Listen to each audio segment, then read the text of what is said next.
It's my special pleasure today to introduce Mr. Keel Hunt. Mr. Hunt is a member both of our Honors Board of Visitors as well as the Country Music Association. He's going to be speaking about recent changes in Tennessee politics based on two of his books, Coup, The Day the Democrats Ousted Their Governor, and then his most recent, the title of which you can see here, Crossing the Aisle, How Bipartisanship Brought Tennessee into the 21st Century and Could Save America. The most recent of these, as you probably noticed as you came in, will be available for sale after today's lecture, and I believe we also have some cake out there, an incentive to stay. Mr. Hunt is an MTSU graduate who later earned a master's degree in journalism from Northwestern University, also attended the senior executive program of Harvard's Kennedy School of Government. In his early career, he served as a news reporter, editorial writer, Washington correspondent, and city editor for the Tennessean. In 1977, he became research director and speechwriter for Lamar Alexander's successful campaign for governor, subsequently served as a special assistant to Governor Alexander, and later as a staff director of the Nashville Area Chamber of Commerce. Mr. Hunt and his public affairs firm, the Strategic Group, have served as consultants to some of Tennessee's largest companies and institutions. He was a member of the planning committee for the Tennessee Miller Coliseum in Murfreesboro. In 1992 and 93, he was president of Leadership Nashville Alumni Association. He helped organize Nashville's agenda, the landmark citywide visioning process that led to the creation of the Nashville Housing Fund, the Frisch Museum, and the Davidson Group Race Relations Project. In 2003, Mr. Hunt was named coordinator for the Schermerhorn Symphony Center project, which opened in 2006. He was on the planning teams for the expanded Country Music Hall of Fame and Museum and the forthcoming National Museum of African American Music in Nashville. His column for USA Today's Tennessee Network appears regularly in the Tennessean's editorial pages. Please join me in welcoming Mr. Hunt.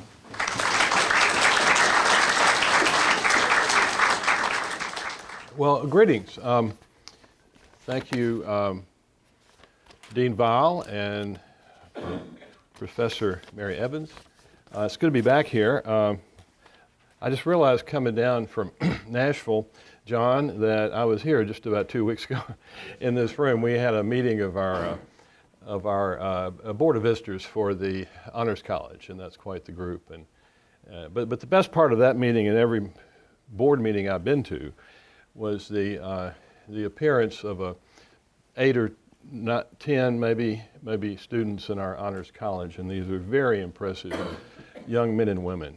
And I always leave that meeting with a bounce in my step because it makes me feel even better about the future of our country. Well, so there's a lot to cover and not a long period of time here this afternoon, but I appreciate this is a great turnout.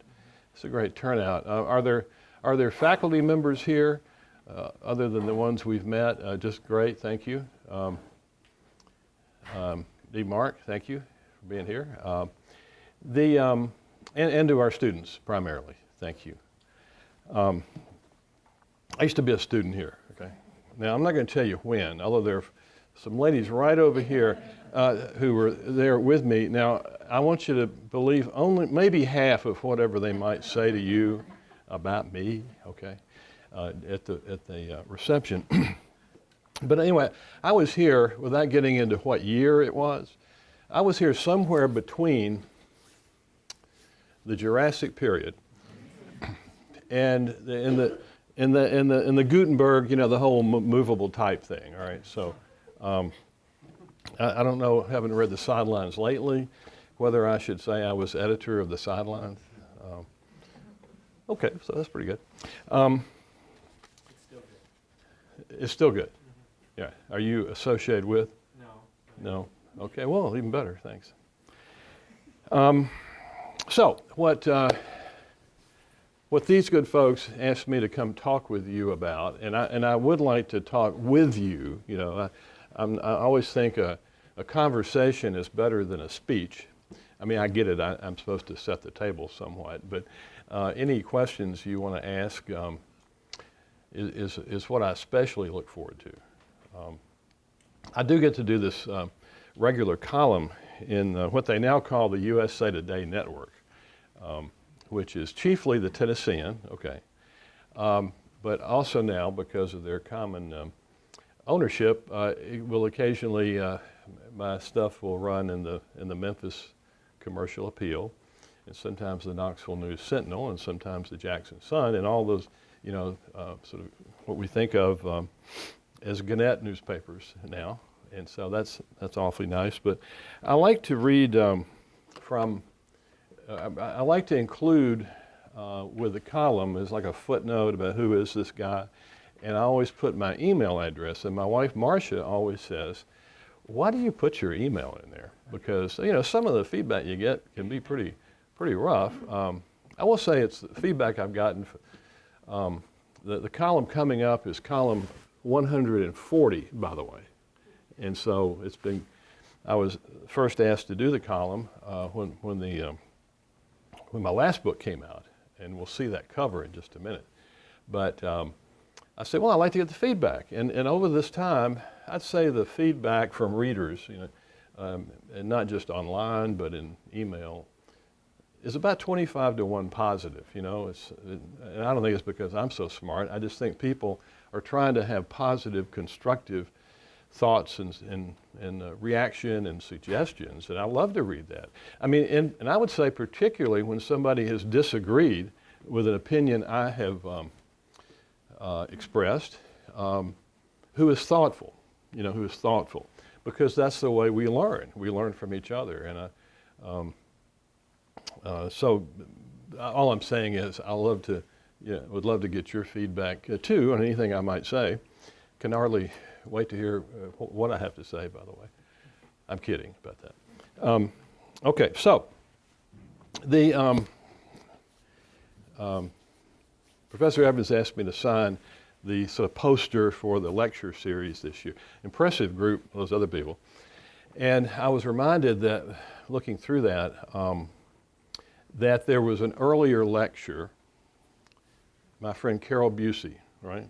Dr. Carol Busey had, I think of what she did earlier in the year and then what we're doing today is sort of bookends on the same subject insofar as it's dealing with the governors of Tennessee. And Dr. Robert Taylor, who's with us today, was Oh. with Dr. Busey that day. Oh, thank you, thank you. Where's Dr. Taylor? Thank you, sir. Thank you, sir. And so all of this, Dr. Taylor, Dr. Busey, me, I'm not a doctor, are talking with you about governors of Tennessee. And so we've divided up, and what we'll talk about here, and I've got a few pictures to show, because not all these names will be immediately familiar to all of us in the room. But my sort of section is to take from Governor Clement, Governor Frank G. Clement. I used to live in Clement Hall, by the way, on this campus. That was back when all the buildings were named for Democrats, okay? I think that's not the case much anymore. We'll get back into that. From Governor Clement up through our current governor, Governor Bill Haslam. And one reason I wrote this book over the past 2 or 3 years was that these were very different men, very different political leaders, some Democrats, some Republicans, but what they had in common from Clement through Haslam has been basically, I would say, a political orientation of being center-right, whatever their party affiliation, and also in their conduct of the office, in their leadership on policy making. They presided over, all told, a period of time that where governors certainly and members of our state legislature, generally speaking, There were some veers off to the far left, far right every now and then, but generally speaking, these were political leaders, players on a very important field who played the game between the 40-yard lines. These are moderate leaders. Now, by the way, nobody wants to, in politics, I've noticed, wants to be called moderate, anymore. It's like you have to gravitate to almost one extreme or the other. But the fact is, in Tennessee, over this period of time, over some 70 years, we've had governors in particular who were in fact moderate in their approach to public policy, in their approach to consideration, a proposal and then consideration of policy matters that were moderate, were center-right by nature, and our state has moved forward. And in fact, the policy making over this past, certainly the past 50 years, did indeed help bring Tennessee to the 21st century in terms of policies in education reform, transportation, the 1986 road program, and I like to say that like that because that will sound to you to be dry as dust, but it really wasn't. It was a great illustration. It's a chapter in this book about how then Governor Alexander and then House Speaker Ned McWhorter, McWhorter being a very prominent and effective, broad-gauged leader and leader of the Democratic Party, but he was Speaker together with Lieutenant Governor John Wilder on the Senate side, were long-serving leaders of our legislature, and they were able to work for many different reasons with the then young Governor Lamar Alexander, and things began to happen. So we'll get into that a little later. So this is where we are now. I hope you'll read the book, and we'll talk about it. But politics, so much of the politics in Tennessee and who became governors in the middle part of the last century had to do with a lot of forces, national issues. But let me start with one particular person. In the beginning, there was not Trump. There was Crump. And this was Edward Crump of Memphis. He was the, back in the day, in the 19-teens, he was actually mayor of the city of Memphis. It's always been our largest city over much of this period. And Mr. Crump was a very shrewd political power broker. We may as well, John, call it what it is, right? I mean, he was, and he held reign, I would almost say, from the office of his insurance company in downtown Memphis, all the way through, all of the 1940s, when things began to change with the election of Governor Gordon Browning in particular, and Senator Estes Kefauver. Gordon Browning was from Carroll County, Huntington, and he in the beginning, he was close to Boss Crump. Now, you'll hear people talk about Boss Crump. That's who they're talking about. He was a power broker. He was able to establish a now a quite well-known and politically famous coalition between Democrats on his end of the state in West Tennessee, with Republicans, imagine that, in the eastern part of the state, particularly the 1st and 2nd congressional districts. And the arrangement was that when it came to hiring, the exercise of political patronage, who would come to work in state government and so forth, they essentially agreed. I'm going to say they, it was Boss Crump on his end of the state, Congressman B. Carroll Reese from the 1st District, Congressman Reese, and others in that region of the state that okay, let's just leave each other alone. You take care of the hiring and my part, and then you and yours, and we'll just all get along. And in fact, they did. I mean, that sounds, it may sound illegal. I mean, it wasn't illegal, but it was an exercise of political accommodation that kept a lot of these characters in office for a long, long time. Fact is, Boss Crump here, I like this picture because this is back when men wore fedoras, Men wore fedoras. But they were able, he was only mayor for like a couple of terms in the early part of that last century, but became much more powerful than any given mayor in his later years. Come back to him in just a moment. I will say when Gordon Browning actually was governor in 2 periods. In the first, Gordon Browning had Crump's support the first time around. Then they had a falling out. It seems that Governor Browning wanted to have his own mind, right, and policy and so forth. Well, this didn't set well with Boss Crump, who was a very forceful, even charismatic individual as he held his court in Memphis and ultimately statewide.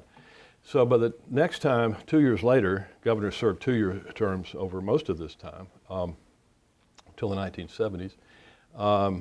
There was a falling out between Crump and Browning. So that the second time, when essentially Gordon Browning ran for re-election, he was opposed by this man. Now, Crump was in Memphis, of course, and he would take out ads in the local paper over there. And they put them on page 1. Well, he'd pay for them. But the one that sticks in my mind from my research was and this was when, Browning's second race, first re-election race. So Crump takes out an ad in the Commercial Appeal, and he says, among other paragraphs, it's a long thing, middle of page 1, I mean, you just don't see that anymore. He said, in the art galleries of Paris, there are 27 likenesses of Judas Iscariot. None look alike, but all resemble Gordon Browning. All right, now we're talking.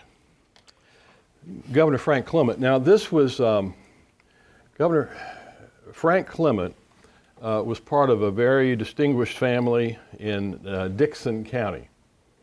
His father was a judge. He was later called, this is of course him as governor, but he had run for the State Utilities Commission. It was called the Public Service Commission at that time, regulated railroads and utilities and so forth. And he was the general counsel for that agency, and developed quite a reputation as a crusading, member of the regulatory agency. And then he ran for governor, and he was elected. He was called the boy governor. You can see, he had youngish features, very handsome man. And in fact, in Dickson today, there is the Frank Clement Memorial Museum, and it's really worth seeing. This desk that he's sitting at in the state capitol office, in this photo, was taken eventually to the Dickson Museum. I'd recommend you go see it if you haven't. Here he is with 3 officers of the Tennessee National Guard. There's a chapter in the book about Strange Bedfellows is the title, and it's about how people got to know each other through the middle and latter part of the last century.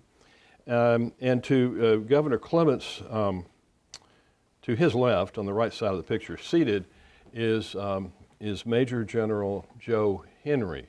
Now, Joe Henry was there may be some in the room who remember Joe Henry, very colorful character.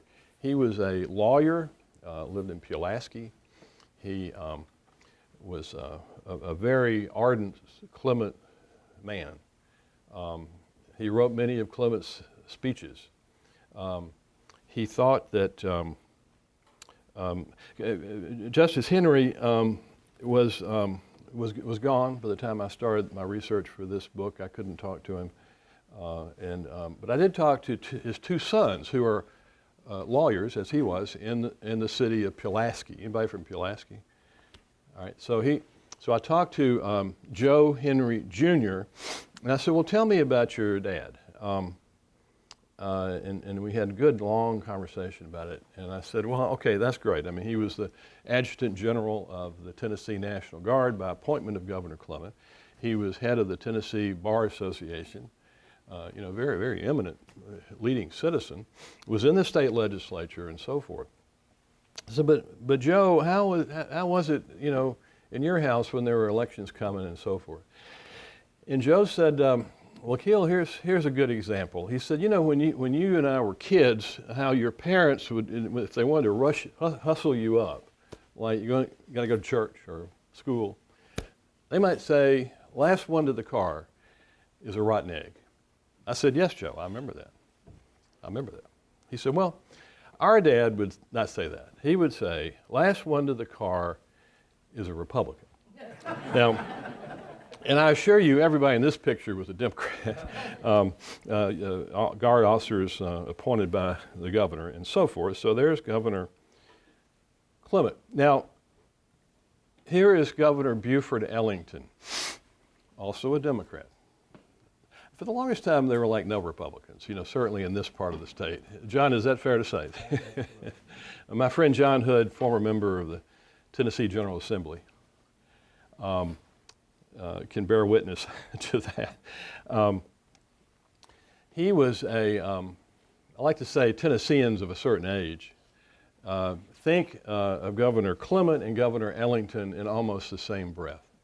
And we think that because for a period of many years, they essentially swapped serving in the governor's office.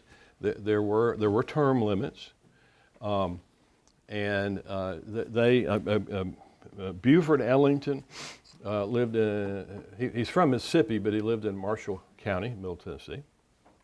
The fact is that he and Clement were very different men. This is, I'm not just talking about individual governors so much as their times, and certainly as now our political leaders tend to arise from the temper of the times and what's going on issue-wise and so forth.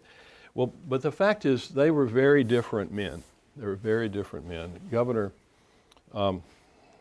Clement in his day, 1956, when there was kind of the zenith of the public reaction, including much public opposition to school desegregation. This is right after the Brown v. Board of Education case, and certainly Tennessee and every state in the country that had to deal with that and work through the policy of how do we integrate our schools. There was some support, there was broad opposition, some of it violent, as you probably know. Well, Governor Clement in '56 actually sent the National Guard into Clinton, Tennessee, over in Anderson County, where there had been violence. And some people who opposed desegregation vowed our schools will never be integrated. There had been a fire in the town, an explosion, and people actually threatened to close down the Clinton High School. Governor Clement felt that was wrong. He felt the new Supreme Court decision, being the law of the land, needed to be enforced, and certainly by state governments. And he actually sent the Tennessee National Guard, 100 or more troops, under the command of General Joe Henry, who led them. He'd been a World War II veteran. He relished his role as the Adjutant General. And those 100 Tennessee Guard troops marched into Clinton behind a tank, an Army tank, and where you could see not who all was inside, but you did see the helmeted head of Joe Henry. who was leading those troops, and he became famous for that, as did Governor Clement. Governor Ellington, on the other hand, was a segregationist, at least in his early career. He came from you could say, well, certainly a similar southern state, but he and Clement did not share the same view when it came to desegregation. He later, let me if I have one, yes, he was close to President Johnson, and actually served, after he was governor, served during the, actually between terms of governor, he served in the Johnson administration. Was an official of the federal agency that was sort of in charge of implementing school desegregation, and he's known, this has been written, Ellington eventually moderated his own opinions and policies about, in fact, there's a state agency called the Tennessee Human Relations Commission, and that its advent occurred under Governor Ellington. So Ellington Johnson were very close. I got to cover the Governor Ellington's funeral over down in Chapel Hill, 1972, and President Johnson attended that funeral. So many, and we'll go forward here now, but as you'll see, governors respond to and emerge in different ways in relation to the prevailing issues of their times, and some become famous for that. Here's Joe Henry again, and there's a good connection. This is not a speech about Joe Henry, although you could. But this on the right is the brand new Governor Winfield Dunn. Now, Dunn became the first Republican governor in Tennessee in 50 years. 50 years. As you can see, a very handsome man, very dashing. He was a dentist, as many dentists are, dashing and so forth. Brilliant. And so he had been elected governor, first one in a long time. At that point, this is 1971, Joe Henry, very nice suit, right? He was now chairman of the Tennessee Democratic Party. And this whole thing, and on the same day that Dunn was elected our governor, Bill Brock, who had been a congressman from Chattanooga, Republican, was elected to the United States Senate. He defeated Senator Albert Gore Sr., right? And so now we had, serving alongside Howard Baker up from Scott County, who was elected in 1966. So we now had, we now had our three top statewide elected officials were now all Republicans. And well, how did that happen? Well, a bunch of reasons, but you ought to read this book. You'll learn everything you want to know about that. But anyway, so now 1970, governor, both U.S. senators were Republicans. What are we going to do? Well, so Joe Henry went up to Johnson City. Anybody here from Johnson City? Thank you. And made a pretty controversial speech. He went up there and said, "This just won't do." Now he was trying to, activate Democrats up there, and there were probably all 7 or 8 of them, as today. Yeah, and he said,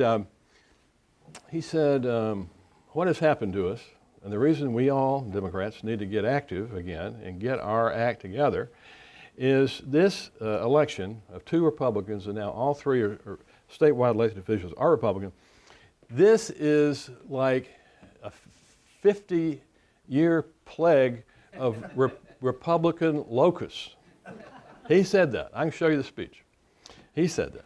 Well, Dunn kind of let that slide off of him, and it was of course a harbinger of things to come. When you jump ahead this far, certainly. So, Joe Henry, very colorful character. Meanwhile, what was happening, and this picture is from 1973, you had the rise of legislative independence relative to the governor's office for years and years. And you'll see a lot of funny quotes, sort of colorful quotes from people who attest that it was mainly an executive-run government, up until this point, until the advent of this man, Ned McWhorter. We'll come back to him in a moment. The legislature would sort of receive, the governor would come up with his budget for 20 whatever departments, including his priorities, and the legislature would kind of sit around for a month or two, and they might change. John, with all respect, this is a long time ago, but they might change 2% of it, and then adopt it. So basically, it was a strong governor form of government, right? Well, in the early 70s, and this is just a couple. This is maybe the next term after McWhorter had been elected at the end of his first term to be Speaker of the House. Very powerful position. And he was Speaker for another 15 years. And then he becomes governor. But here behind him is just a collection of fellow members of the House, Republicans and Democrats, who, and I love this picture because there's a break in the House session. This is the tote board when the House votes, and around him are various people. This man, Victor Ashe. Anybody here from Knoxville? Victor Ashe later became mayor of Knoxville. He ran for the U.S. Senate, actually before he became mayor. He was the U.S. ambassador to Poland under President George W. Bush. Actually lived in college, lived in the same floor with later President Bush. This is Brad Martin from Memphis. So you have this sort of statewide interesting aspect of this particular photo.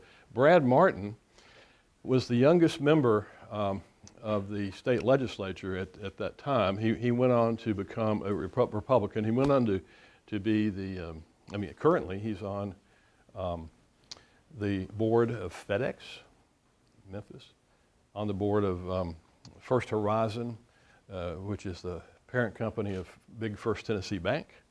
I was making a talk a little like this last week, and somebody said, "Did he grow up to become Owen Wilson?" And I said, "Yes, but later in life." He kept the same haircut. But Brad is an extraordinary fellow. And over here is Jim Free. Now, Jim went to this university. He was my fraternity brother. I talked to Jim just this morning, not about this event, but another book that I'm kind of hoping to do, and Jim might be a collaborator on it. Jim Free was president of our student government in Nashville and grew up in Columbia, Tennessee, became chief of staff to McWhorter in the legislature. And I told him I mainly put this picture in my new book so everybody could see this suit, Gail, this suit. And that's me getting back at him. All right, now, so McWhorter was now at this point sort of gathering his power, his influence in the state legislature. He's on the right side of this picture, which just to show he was a very strong Democrat, but he was also very careful to keep relationships up with other leaders. And the other three characters in this shot, of course, are all Republican. President Gerald Ford, and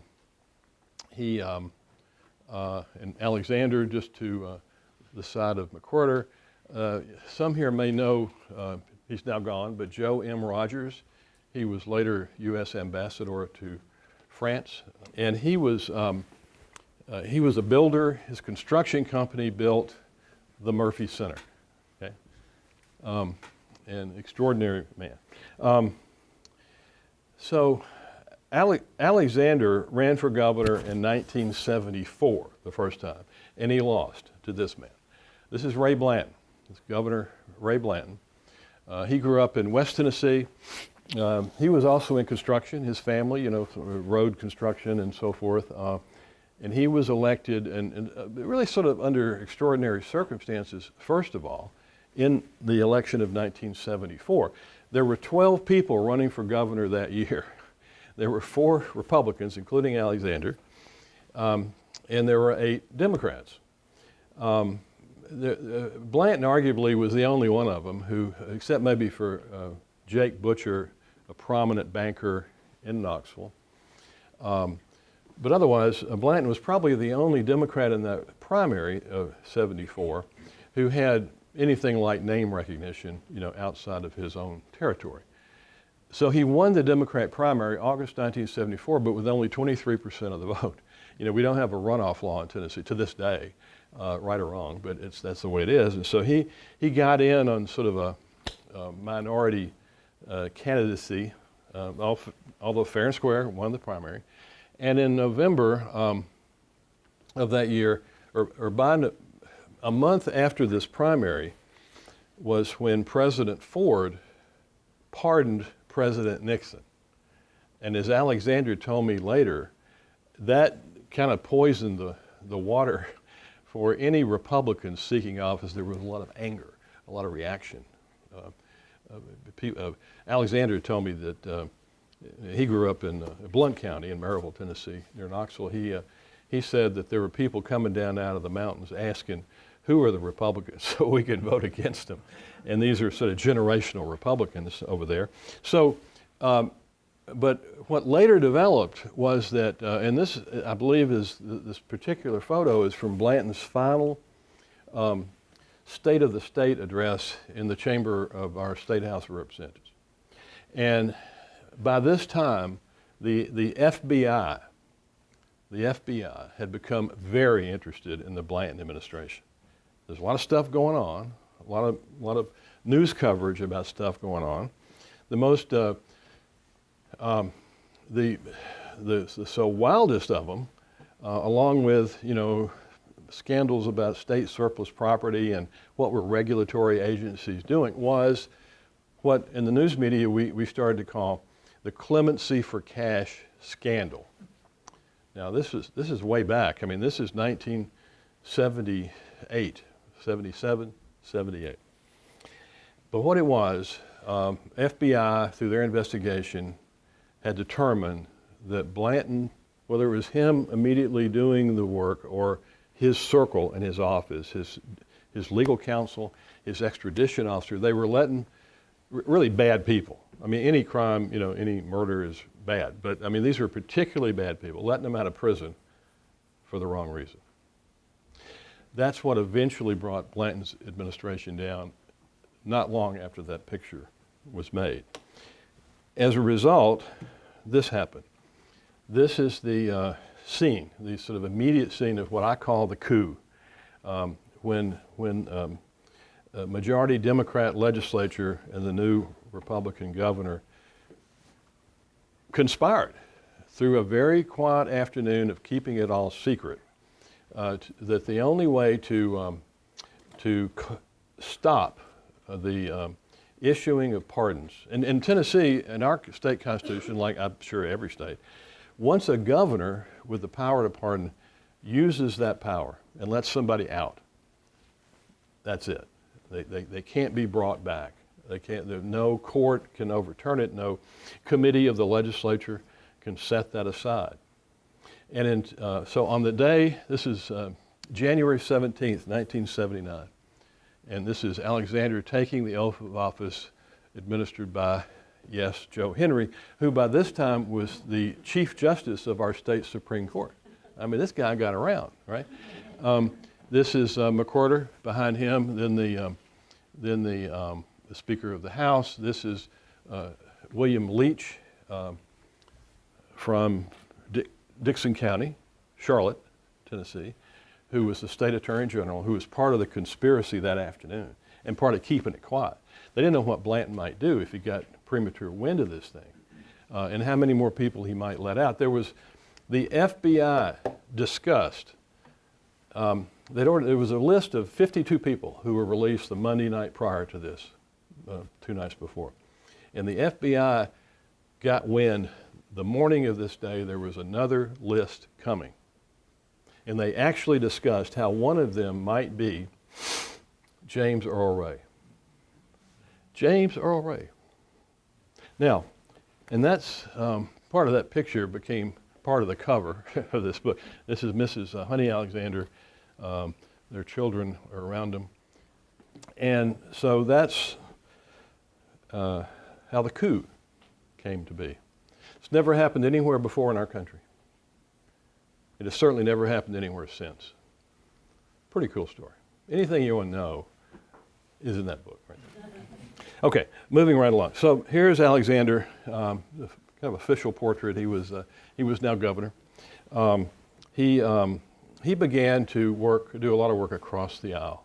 For one thing, and maybe mainly, he knew he had to. I mean, he was a Republican serving in a majority, some would say supermajority Democratic state, and particularly in the legislature. So he knew he had to work with them.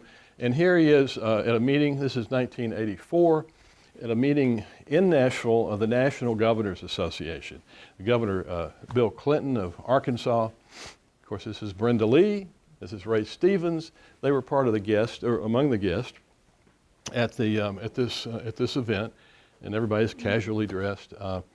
There were some other special guests at this National Governors meeting, and one of them was Representative John Bragg, very important citizen of this county, long-serving, very important member of the State House from Rutherford County. And he was there as a special guest, officially because he was the chairman of the National Conference of State Legislatures that year, but he was also there because he was a Democrat. And Alexander wanted to honor these people and show, be public about showing his appreciation of their leadership. Clinton and Alexander actually worked very long and successfully together on programs having to do with K-12 education in both their states. So out of all that, McWhorter himself becomes governor. This is a photo from an initial round of traveling cabinet meetings, and he would take the members of all of his department heads, the cabinet, commissioner of education, all these people who were now in his government, took them all around the state, and they would have public meetings. We want to hear from the people. And I love this picture because he was just so, to me, he was charismatic. I mean, he was a big man. He had a real presence. He was so smart. And he and Alexander, as you'll see in the book, were able to work together at a very high level on a lot of things that became important, including the arrival of the auto industry around here. Beginning with the Japanese auto industry. School improvement, funding for education, higher education, chairs of excellence, and so forth. This is actually my favorite picture of Governor McWhorter. He's sitting in his office. Lieutenant Governor John Wilder, Speaker of the Senate, was literally, before his death, had been the longest serving lieutenant governor in America. Okay, I mean, period. A very highly respected man. Was a lawyer from Somerville in West Tennessee. And with his arm around Governor McWhorter is Jimmy Nafee, who at this point had become Speaker of the State House. He is an interesting man too. Just to show you, Clinton, just as Governor Ellington in his day had a good working relationship with President Lyndon Johnson, McWhorter became very important to the Clinton-Gore administration. He certainly, when we come to Gore, but in my research, Governor McWhorter's son, Mike McWhorter, lives in Jackson, Tennessee, invited me into his dad's home up near Paris, Tennessee, because we were looking for pictures, and this is where this picture comes from. And I got to spend the night there. And in Governor McWhorter's library was a copy of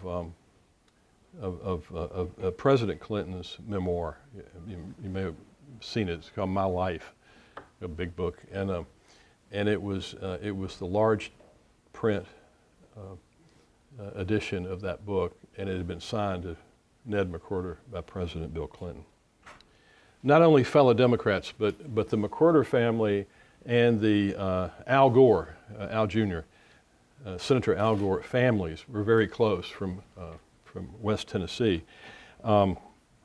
Very important to each other politically and also personally in terms of their families. There's a parade photo with McWhorter. He was, McWhorter had, after he left office, Governor Sundquist, who will come, Don Sundquist will come to him in a moment, came in, a Republican, very different, man. And pretty immediately, there were bumper stickers going up on car bumpers around the state, said, "I miss Ned." Anybody remember that? "I miss Ned." So this is Don Sundquist. He was elected in 1994. And interesting thing about this is that now he was born in Moline, Illinois, moved to the Memphis area, was in business. He was then elected to Congress, served 5 terms in Congress when he ran for governor. Here he is in the governor's office, portrait of Governor John Sevier on the wall, which this is cool. I used to work up there, and whenever there's a Republican governor, they put Governor John Sevier's portrait up on the wall, and as soon as a Democrat, they take that down, and they put up a portrait of President Andrew Jackson, right? So, who was the founding Democrat. You learned that here, okay? But that goes on to this day. Sundquist. Now, meanwhile, this fella, Phil Bredesen, he wasn't the governor, he was the mayor of Nashville. And a lot of stuff happened that brought Nashville and our region, in the Nashville, Murfreesboro region, to really sort of national prominence after Nissan and so forth came.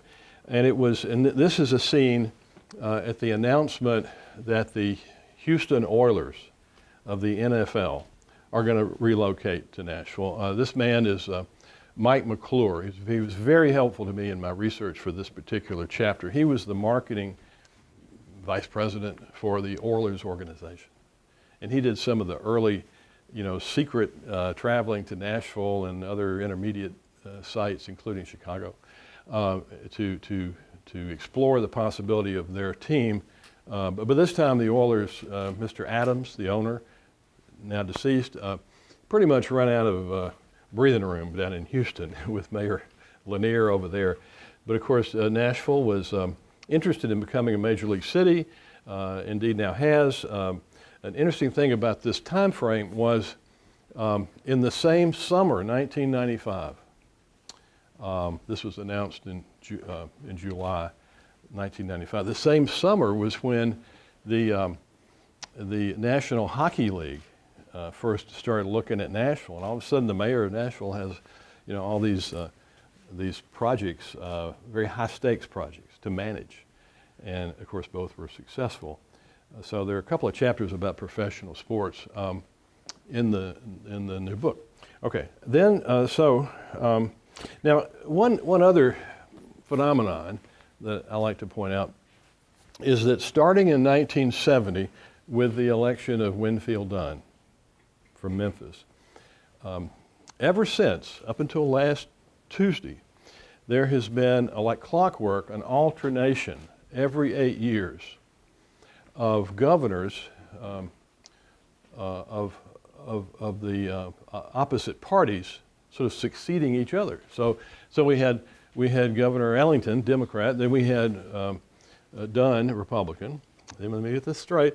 Then we had Blanton, Democrat. Then we had Alexander, Republican. Then we had McWhorter.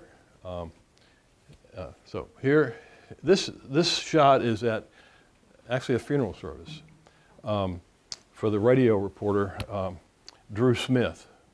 some of us will remember Drew Smith, their famous, colorful radio reporter. Well, she died, and so this was at her funeral, and you had respects being paid here by Sundquist, who succeeded McWhorter, who succeeded Alexander, who I guess Blanton didn't get the invite, and he succeeded Dunn. And over here, very interesting man, Jim Sasser of Nashville, U.S. Senator, served at about the same time with Howard Baker in the U.S. Senate.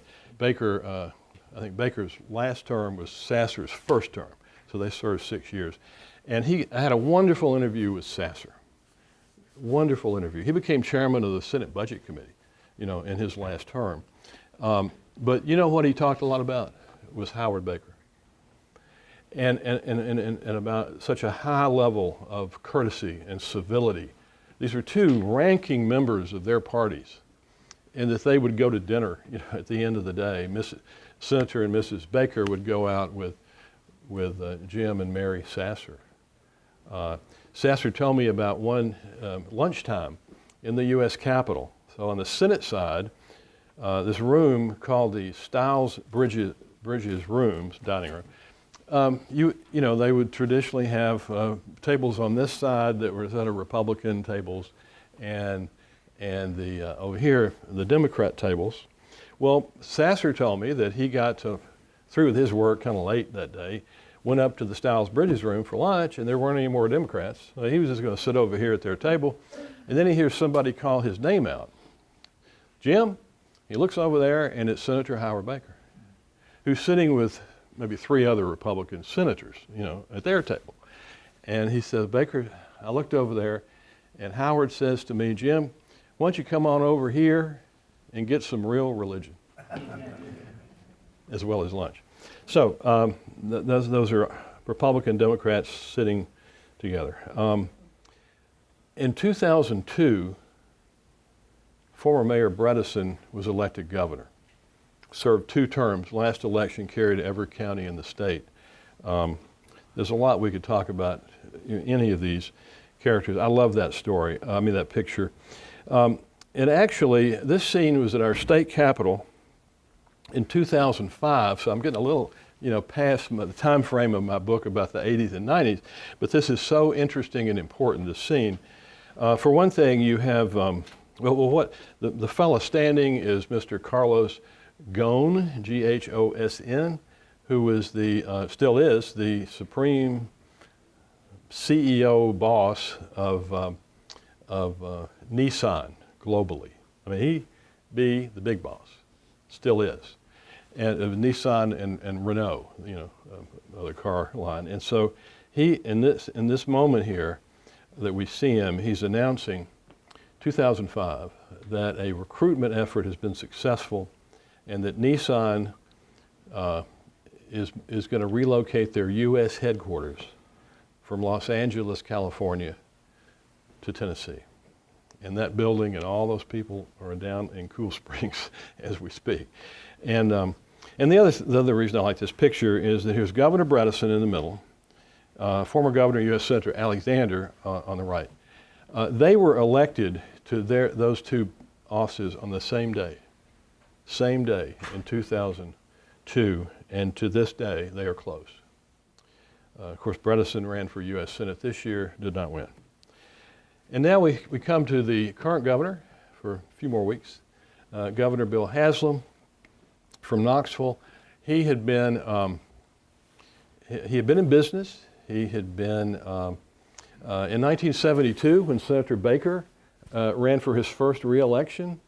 There was a young college intern volunteer in Baker's campaign headquarters, Bill Haslam, and that was one of the early political experiences that he had. He was later mayor of Knoxville, right? Actually, when he was running for governor successfully, and so Bill Haslam. Now, Bill came from a very prominent family in Knoxville. The Haslams have been in the oil distribution, truck convenience center business for a long time, and it's one of the largest, most profitable companies in our country. You see Governor Bill on the right, that's his dad, Jim Haslam, we call him Big Jim. On the left is Senator Bob Corker, and the man in the lighter jacket is Governor Bill's brother, Jimmy Haslam, who is the owner of the Cleveland Browns. Right? Okay.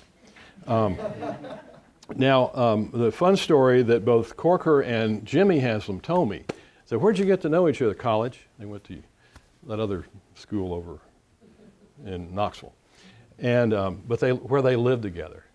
That's how they got to know each other. That's how Big Jim Haslam and Governor Bill now got to know Bob Corker, and they've been close as families ever since. So, and then, of course, now Bill Haslam is our governor. And I think this is just one more quick picture of a group.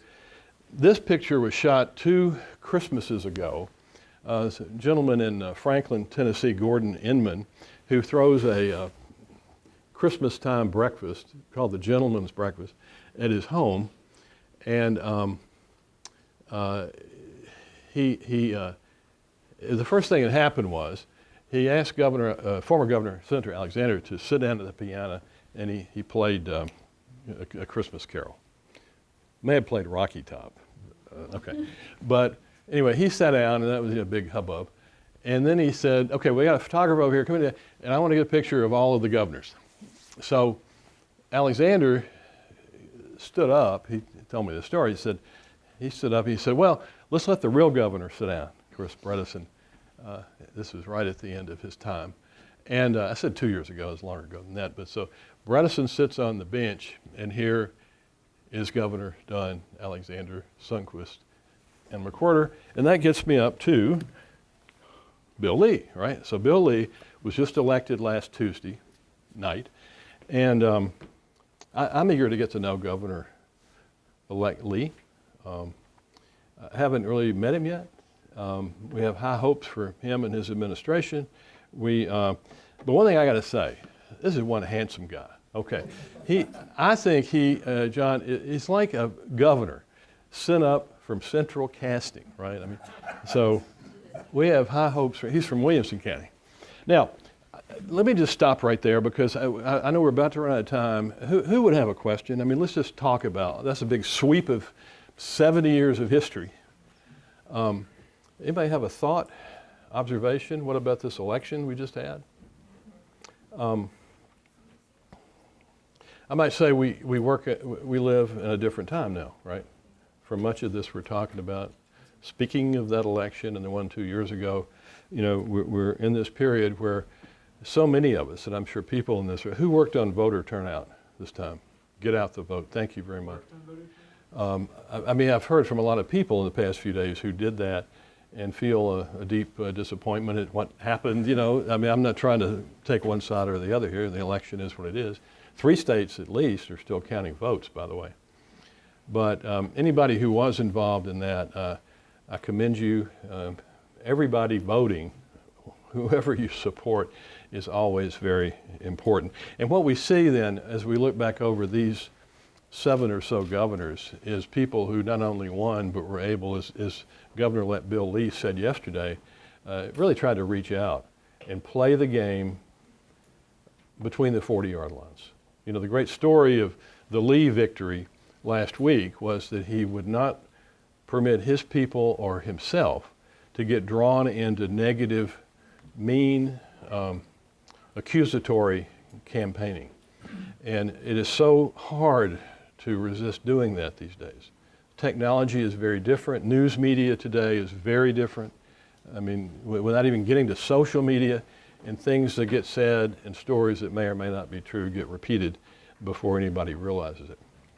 All right, I don't want to end this without, if anybody has a question. Yes, ma'am.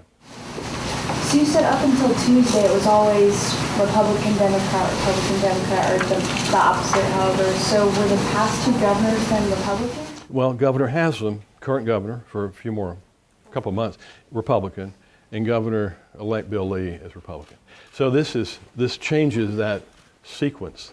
Is it important? I don't know. You know, it's just a break in what to me has been an interesting handoff. I mean, arguably the main way the Nissan U.S. headquarters came to Tennessee, Middle Tennessee, was by Governor Sundquist with Governor-elect Bredesen and former Governor Alexander, including the mayor of Nashville, being very diligent about showing that they were of one mind, and the commitments that had been made by the outgoing administration, Sundquist administration, would be honored by Governor Bredesen. I mean, they went to Washington, they sat down and had that meeting with Mr. Gone 3 years before that picture was made. And that, and that helped. There was one back here. Nope. Yes, sir. Why do you think that Bredesen didn't win the election? I'm ready for that because the other guy got more votes. You see what I did there? I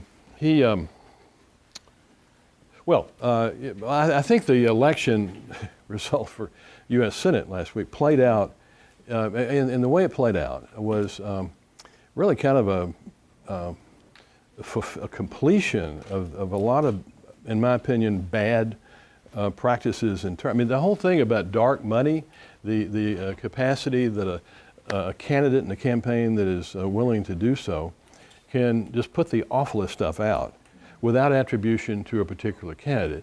And there's a lot of that has to do with a lack of honor, in my opinion. I'm saying Bredesen was the victim of that. I mean, there's no question about that. And, telling things that are not true, invoking images that divide us, whether it has to do with immigration. I noticed the thing we haven't heard a whole lot about in the week since is almost a week since, is this caravan from Central America, because that was a tool. And we do, I don't want to give short shrift to social media, a good thing in so many ways, but it's a poorly used thing in so many ways too. And so you can, I've been asked many times about the coup in 1979. Keel, do you think that could happen today? Well, we certainly hope that corruption wouldn't happen today. But the questioner is usually referring to the keeping it all secret through that afternoon once the principals had agreed what had to be done. And I'm not sure it could be done today. That half dozen people could have that kind of very intensive discussion through an afternoon and it not showing up on somebody's screen in Sacramento. I think that is likely to happen today. Yes, sir. A lot of people in both the gubernatorial and the senatorial race this year have said, there's been a lot of vitriol flinging across both sides. Can you recall any time in Tennessee history that got particularly nasty, whether it was primaries or general elections? They got this nasty? No, sir. No, sir. No, I cannot. And and I'm somebody. I'll state this is probably a bias on my part, but I'll say it, that you can't have worked in Nashville with Mayor Bredesen and with Mayor Crawdine and not think they could be pretty good, as the next U.S. Senator and next governor of our state. I don't know Bill Lee. I'm sure he's a fine fella, and he has some people around him that I know well and think well of. So I have great hope and optimism for his administration, but you can't have known Bredesen and Dean in the way we got to know them, over the past 20 years, and not think they'd be pretty darn good in those offices. So that's me. Yes, sir. Do you think Bredesen waited too long to run? Because so many people moved here that don't remember what he did. I'm sorry, did he take too long to run? Do you think the time he was from governor to now, do you think there's too much of a gap, or because most people now that moved in here don't know what he did with, like you said, the Titans in Nashville or the Preds? Do you think that's kind of hurt him? Well, yeah, but that was all a function. How long he waited, had as much to do with when would the next election come about, and so there was just this time lag, I guess, for him. He's a sterling character. You'll see in one of the early chapters about it's called Nashville and the Civic Furniture, about how he and his wife Andrea first came to Nashville. They're from the Northeast. He grew up in upstate New York, and she was from Massachusetts. They met in the healthcare industry. And when they moved to Nashville in 1975, Phil Bredesen was what we would now call the trailing spouse. I mean, she had a job. She was coming to be the director of nursing for Hospital Corporation of America. Seriously smart lady. And he'd been had jobs, certainly, but he was the one in the car trying to sketch out some notes about what do I want to do now.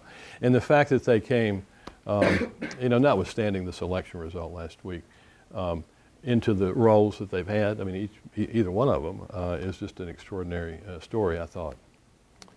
Who else?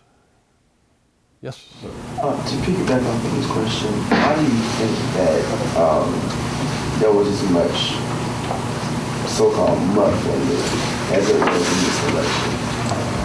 Why do I think there was as much muddling as there was? Yes. That's a great question. I think that given how campaigning technology, we'll call that, including social media, advertising, dark money, all of this kind of vectored in to create the capability of doing those unattributed high dollar TV ads, which are very effective. And but the main answer is if you're a political campaign consultant, you don't want to be caught not doing, using the latest and the greatest against that opponent. Right. But what I feel, and frankly, in doing some talks around like this, I think a lot of us feel that just because you can don't mean you should.